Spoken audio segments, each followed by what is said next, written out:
Hola a todos, bienvenidos a Cultívate Tips. Espero que hayan tenido una semana grandiosa y hoy mi explicación irá referida a la membrana plasmática. Espero que les guste el video y les ayude en sus estudios y empezamos. La membrana plasmática es la única envoltura celular que está presente en todos los tipos celulares. A lo largo del siglo XX, diversos investigadores intentaron proponer un modelo de su estructura acorde con los conocimientos que se tenían acerca de ella, y se pueden resumir en 3 puntos.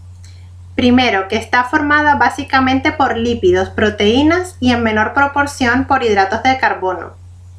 El segundo es que al microscopio electrónico se aprecian en ella 2 delgadas líneas paralelas oscuras separadas por un espacio claro, y sus caras externa e interna se muestran continuas y lisas, salpicadas por abundantes partículas.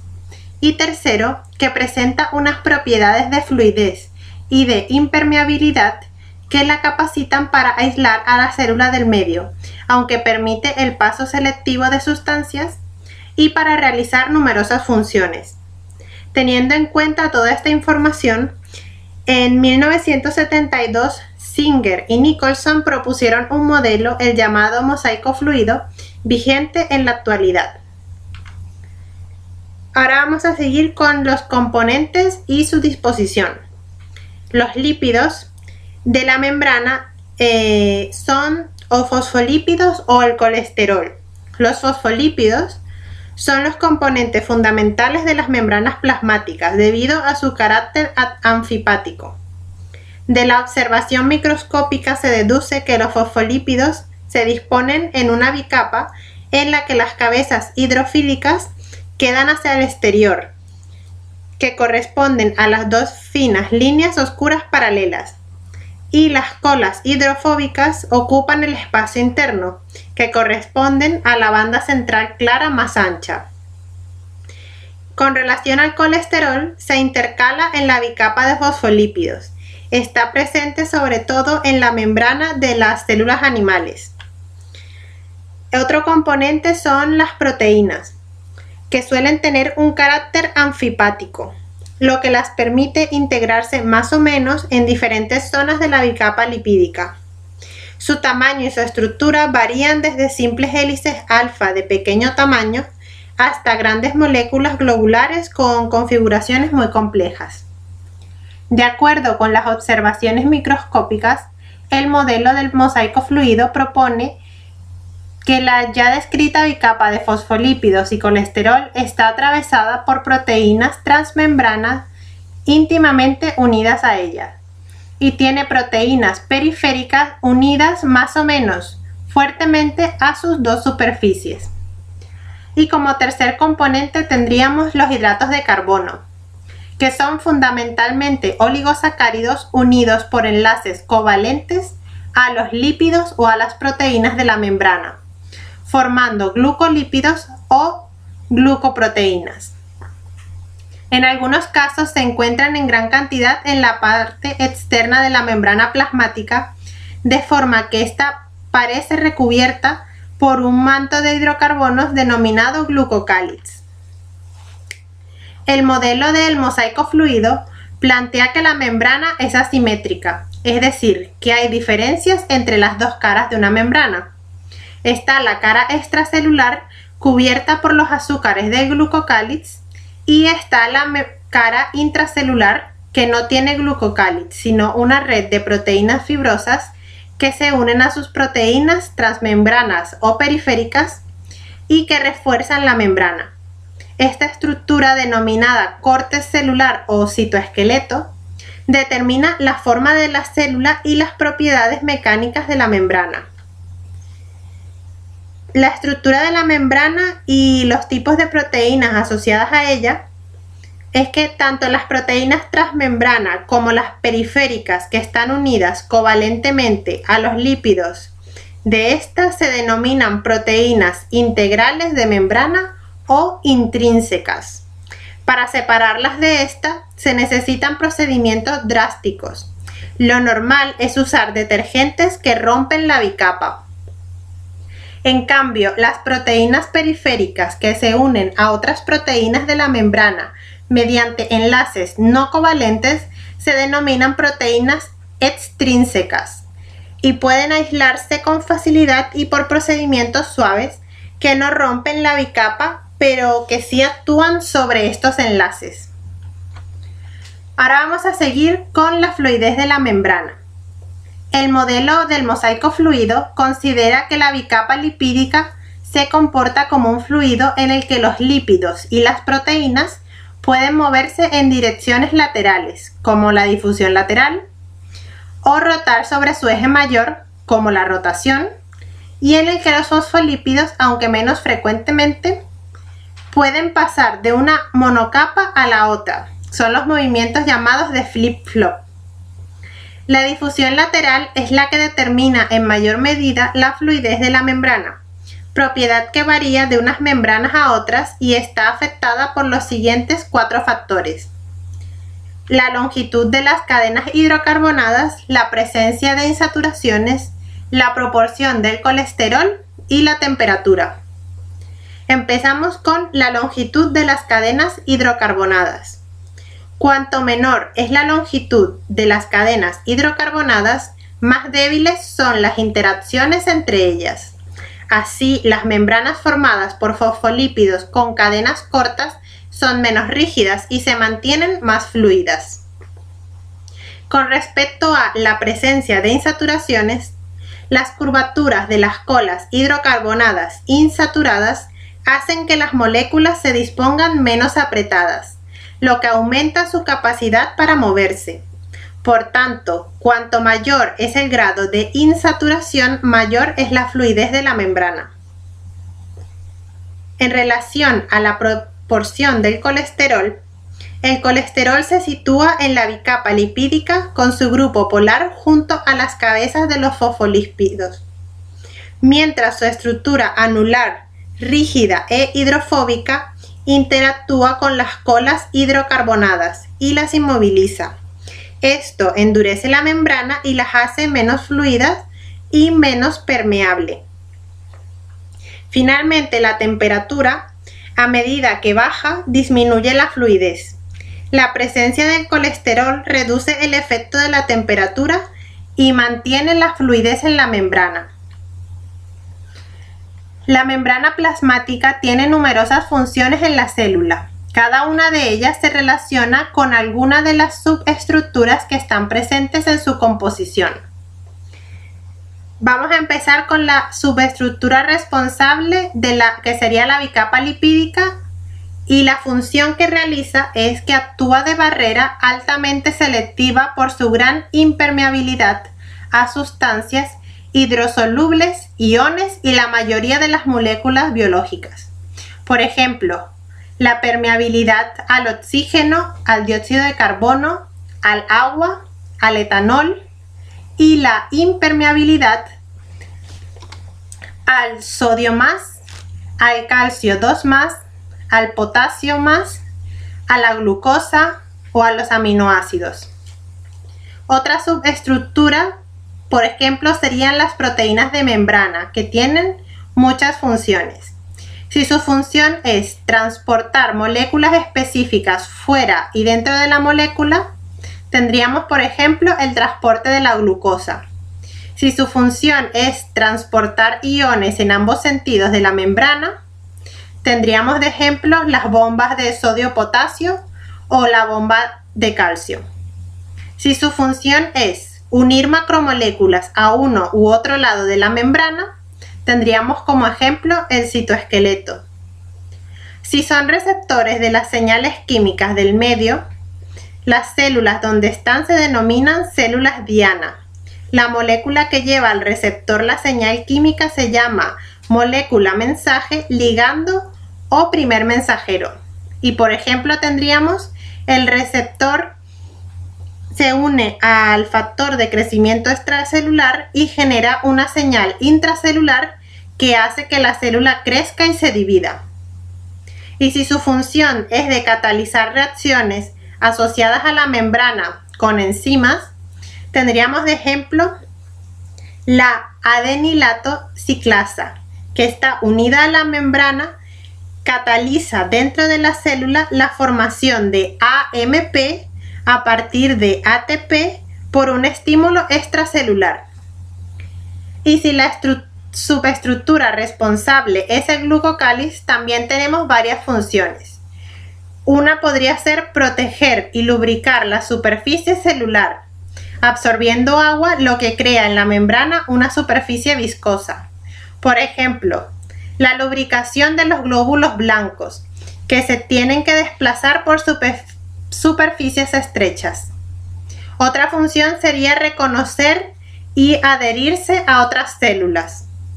Como ejemplo, tendríamos el reconocimiento de un óvulo por el espermatozoide o la adhesión de los glóbulos blancos a las células endoteliales de los vasos sanguíneos, que los reconocen y les permiten abandonar el sistema circulatorio e intervenir en los procesos inflamatorios.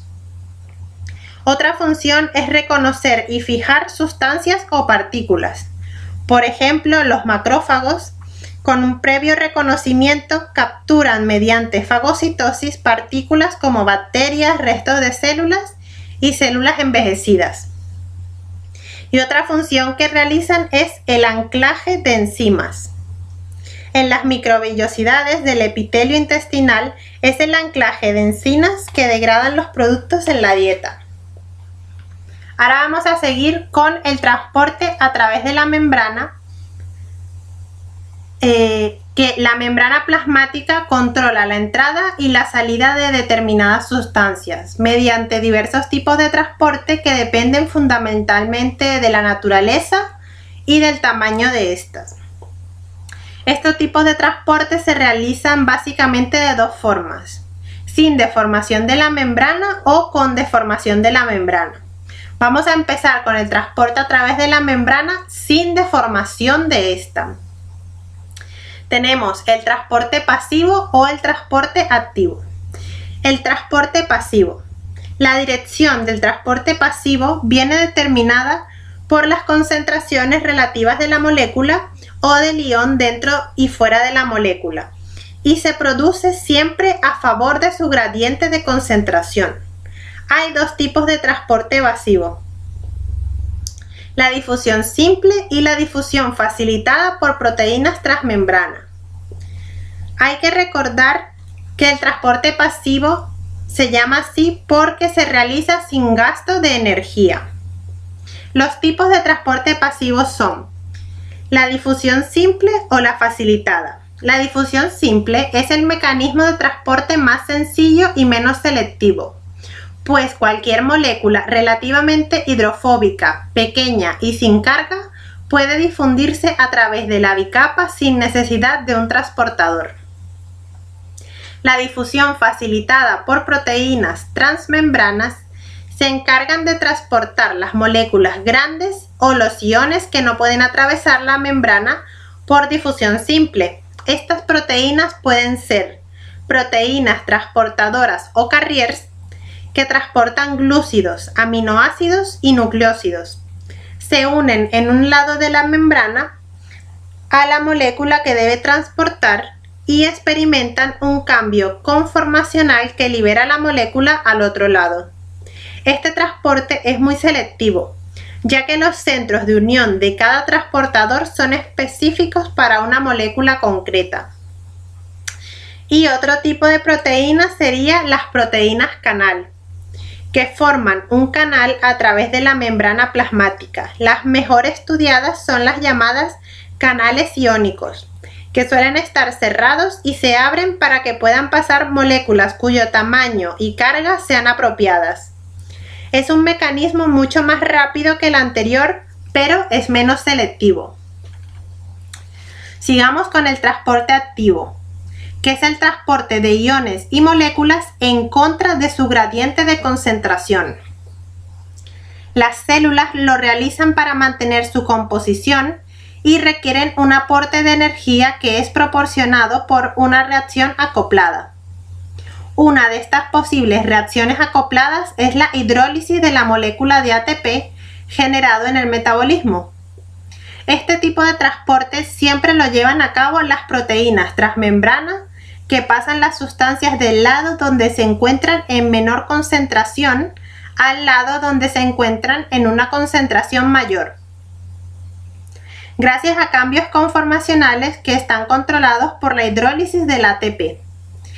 Este se llama un transporte activo porque requiere un gasto de energía. Por ejemplo, tenemos la bomba de sodio-potasio, que es una de las bombas iónicas más frecuentes e importantes. Este sistema de transporte saca sodio al exterior de la célula, aun cuando su concentración es aproximadamente 10 veces mayor fuera que dentro, e introduce potasio a pesar de que su concentración es mayor en el interior celular.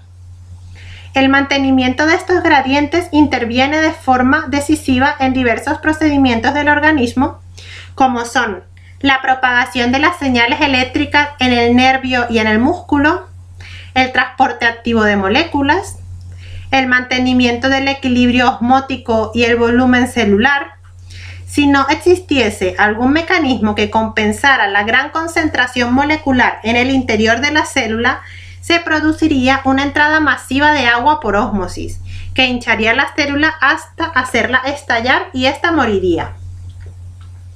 Ahora seguiremos con el transporte a través de la membrana con deformación de esta. Las células eucariotas pueden captar y expulsar macromoléculas, partículas o incluso otras células o partes de ella.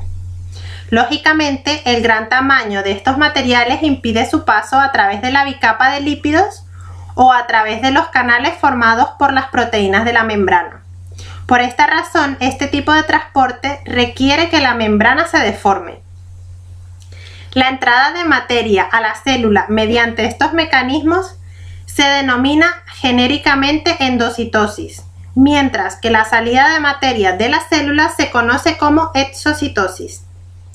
La transcitosis es un sistema de transporte que utiliza estos dos procesos. Vamos a empezar con la endocitosis. Perdón. Es el mecanismo por el cual la célula puede tomar partículas del medio en el que vive, rodeándolas por una porción de membrana plasmática. En general, este proceso tiene los siguientes pasos. Las partículas se fijan en determinados puntos de la membrana. Se produce una deformación de la membrana hacia el interior, invaginación, que engloba esas partículas. Luego se produce la separación total de esta invaginación, lo que forma una vesícula que pasa al citoplasma, que esta vesícula está formada por pseudópodos. Una vez digeridas o liberadas las sustancias de su interior, la membrana de la vesícula vuelve a incorporarse a la superficie celular. Se pueden diferenciar dos tipos de endocitosis en función del tamaño de las partículas englobadas: la fagocitosis o la pinocitosis. Empezamos a explicar la fagocitosis. Es el mecanismo por el que se capturan partículas de gran tamaño, como bacterias, desechos celulares o incluso células enteras. El contacto de estas partículas con los receptores de la membrana provoca la formación de pseudópodos, que rodean la partícula formando una vesícula por fusión de sus membranas. Esta vesícula intracelular, denominada fagosoma, se fusiona con uno o más lisosomas y origina un fagolisosoma, que contiene la partícula y los enzimas que la digieren. Es una forma de alimentación o de defensa contra agentes patógenos. Y la pinocitosis es similar a la fagocitosis, salvo que el material que se captura es líquido y contiene macromoléculas o partículas de pequeño tamaño. Es un proceso muy común en las células eucariotas. Sigamos con la exocitosis, que es el proceso que permite a la célula expulsar materiales de gran tamaño. Estos materiales suelen viajar a través del citoplasma en el interior de vesículas de naturaleza membranosa que se producen por gemación en la red trans del aparato de Golgi y que acaban fusionándose con la membrana plasmática y vaciando su contenido en el exterior. Y finalmente llegaríamos a la transcitosis, que constituye un sistema de transporte a través del citoplasma, según el cual vesículas formadas por pinocitosis no se quedan en el interior de la célula, sino que se dirigen al extremo opuesto de esta y liberan en él su contenido al exterior por exocitosis. Es un mecanismo típico de las células endoteliales, como la de las paredes de los capilares sanguíneos, en los que determinadas sustancias tienen que atravesar dicha pared desde la luz del vaso al exterior de este o viceversa. Espero que les haya ayudado mi explicación. Si es así, no olvides darle me gusta al video y suscribirte al canal para nuevos videos. También hay una página de Facebook que la puedes encontrar en la cajita de descripción y nos vemos pronto. Adiós.